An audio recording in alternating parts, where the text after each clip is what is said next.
Баршаңызға сәлем, менің каналыма қош келдіңіздер. Бүгін біз сіздермен зебра рулетін жасаймыз. Бұл рулет өзінің әдемілігімен, ерекшелігімен және дәмді болып шығуымен ерекшеленеді. Ал бастадық. Алдымен ыдысқа 7 жұмыртқаны шағып алыңыз. Кейіннен оның үстіне 300 грамм ұнды електен өткізіп қосыңыз.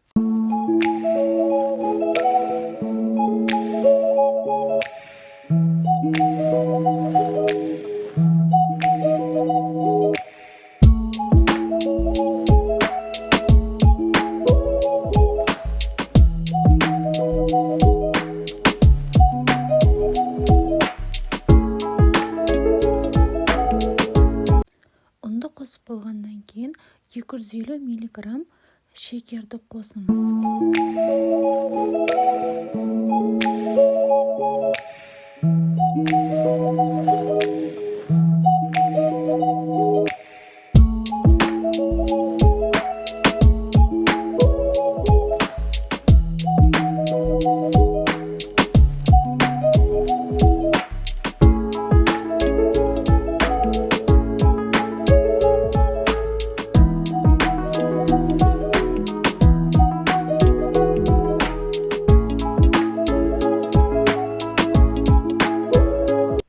Кейіннен 60 грамм авалекс қосыңыз. Бұл кондитерлік вазелин болып табылады. Алдын айтқандағыдай кондитерлердің құпия ингредиенті. Кейіннен 18 грамм кукурузный крахмал, кейін 18 грамм разрыхлитель қосасыз. Барлық сухой ингредиенттерді осылай етіп қосып алыңыз, таразға тартып. Тараз міндетті түрде. Сонда сіз таразымен ингредиенттердің мөлшерінен дәл қосасыз. Сонда адаспайсыз.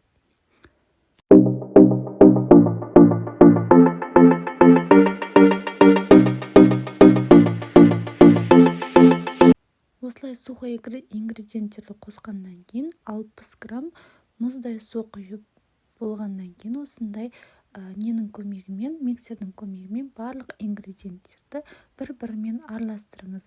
Араластыру сіз осындай аппақ болып шығу қажет болады. Кейіннен оны екіге бөліңіз.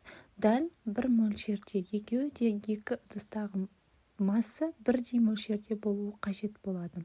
Сонда біз біреуіне какао қосамыз, ал біреуі дәл сол қалыпта қалады.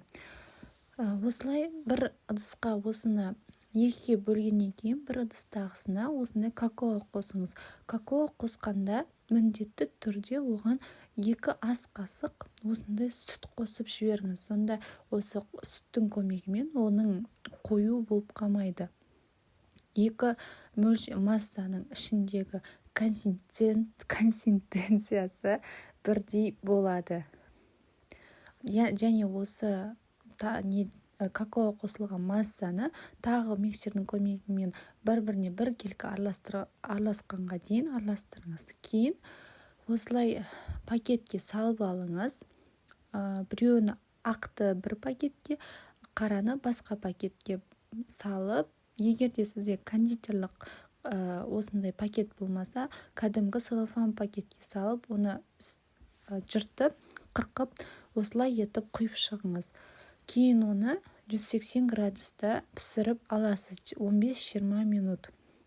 Піскеннен кейін осындай болып шығады. Шеттері жабысып қалған болса, осылай кесіп алыңыз және ыстық күйінде алып, осындай пергаменттен босатыңыз. Видеода көрсетілгендей етіп, кейіннен ыстық күйінде рулетті сразу орап қоюымыз керек болады. Сонда онша мұқият болсаңыз сынбайды. Пергаментті қайтадан аласыз. Видеода көрсетілгендей осы абайлап сынып қалмайтындай етіп пергаменттің үстіне қайтадан қоясыз. Және пергаменттің үстінен осылай рулет етіп ораңыз ыстық күйінде. Оны суытпайсыз. Және осындай орап болғаннан кейін видеода көрсетілгендей етіп абайлаңыз. Видеода көрсетілгендей етіп орап боласыз. Кейіннен құрғақ сүлгіні алыңыз. Міндетті түрде ол құрғақ болуы қажет болады.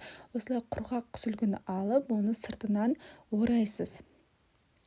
Орап шетке қойып қойыңыз суығанша. Мен бір түнге қойғанмын, неге менің уақытым болмағандықтан оны азанда крем сүрттім. Ал сіздер суығаннан кейін сразу 1 сағатта ол суып қалады, уже осылай істесеңіздер болады. Кейіннен абайлап сүлгіні алып тастадым. Мен кейіннен абайлап осылай пергаментті аласыз. Сәл сынуы мүмкін, ол ештеңе етпейді, бірақ мұқият етіп алғаныңыз жөн. Менде видеода көрсетілгендей сәл ғана бір жері сынған, бірақ ол болып тұрады.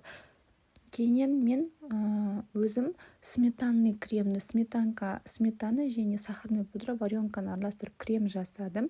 Ал сіздер любой кремді қолдансаңыз, крем-чиз, сметана крем, варенье, джем, барлығын қолдансаңыз болады. Осы кремді жаққаннан кейін мен бананды ішіне начинка ретінде банан қостым. Өте дәмді, ерекше болып шығады. Кремді мен жоғарыда айтқандай кез келген кремді жақсаңыздар болады. Осылай банандарды қойып шықтым. Және заварной крем қолдансаңыз да болады. Крем өзіңіздің қалауыңыз бойынша. Және осыны орап болғаннан кейін дәл өстіп абайлап орап шығамыз.